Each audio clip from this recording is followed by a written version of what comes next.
Yurtimizda xotin-qizlarning huquq va manfaatlarini himoya qilish, ularning jamiyatdagi o'rnini mustahkamlash hamda ijtimoiy faolligini oshirishga alohida e'tibor qaratilmoqda. Ayniqsa, joylarda amalga oshirilayotgan huquqiy aksiya va tadbirlar orqali xotin-qizlarni qo'llab-quvvatlash, ularni bandligini ta'minlash va salomatligini muhofaza qilish borasida tizimli ishlar olib borilmoqda.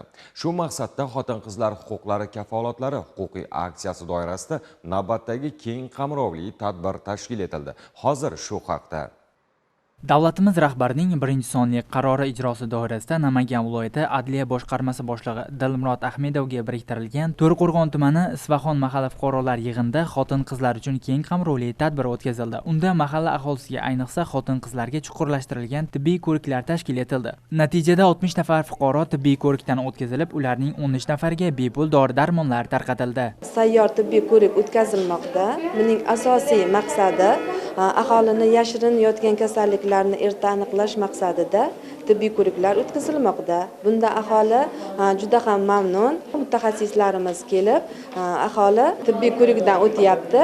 Ko'zlangan asosiy maqsad ayollarni yashirin yotgan kasalliklarni erta aniqlash, ularning sog'ligi biz uchun birinchi o'rinda. Shuning uchun mana shunday tibbiy ko'riklar o'tkazilmoqda. Shuningdek, xotin-qizlar bandligini ta'minlash maqsadida mehnat yarmarkasi tashkil etilib, ishtirokchilarga mavjud bo'sh ish o'rinlari haqida ma'lumotlar taqdim etildi. Jumladan 11 nafar xotin-qizga psixologik maslahatlar berildi hamda 3 nafar ishsiz fuqaroning bandligi ta'minlandi. Men Oqtosh mahallasidan keldim. Ishsizlar yarmarka bo'layotgan ekan. Men o'zimni ish faoliyatimdan kelib chiqib, tikuvchilik bo'yicha tanladim. 6 million ekan oyligi. Ishlamoqchiman, xudo xolasa.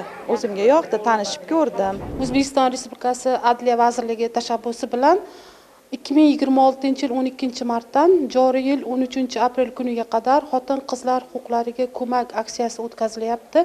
Mana shu aksiya davomida joylarda chuqurlashtirilgan tibbiy ko'riklar, bo'sh ish o'rinlari yarmarkasi, psixolog, huquqiy maslahatlar bilan birgalikda sayyor davlat xizmatlari ham amalga oshirib kelinmoqda. O'tkazilgan tadbirlardan maqsad hozirgi kunda ayollarga berilgan imkoniyatlarni va imtiyozlarni joyida tushuntirish va ularga yaqindan ko'mak berish maqsadida ushbu tadbirlar amalga oshirilmoqda.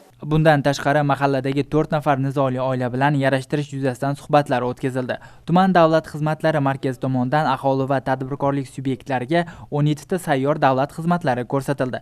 Qolaversa, tuman FHDYO bo'limi tomonidan 2 nafar oilaga nikoh guvohnomasi va 1 nafar fuqaroga tug'ilganlik guvohnomasi topshirildi. Ta'kidlash joizki, mazkur tadbir aholi, ayniqsa xotin-qizlarning huquqiy ongi va ijtimoiy faolligini oshirish, ularning bandligini ta'minlash hamda sog'lom turmush tarzini qo'llab-quvvatlashda muhim ahamiyat kasb etmoqda. Bu kabi amaliy tadbirlar jamiyatda xotin-qizlarning o'rni va nufuzini yanada mustahkamlashga xizmat qilish bilan ahamiyatlidir.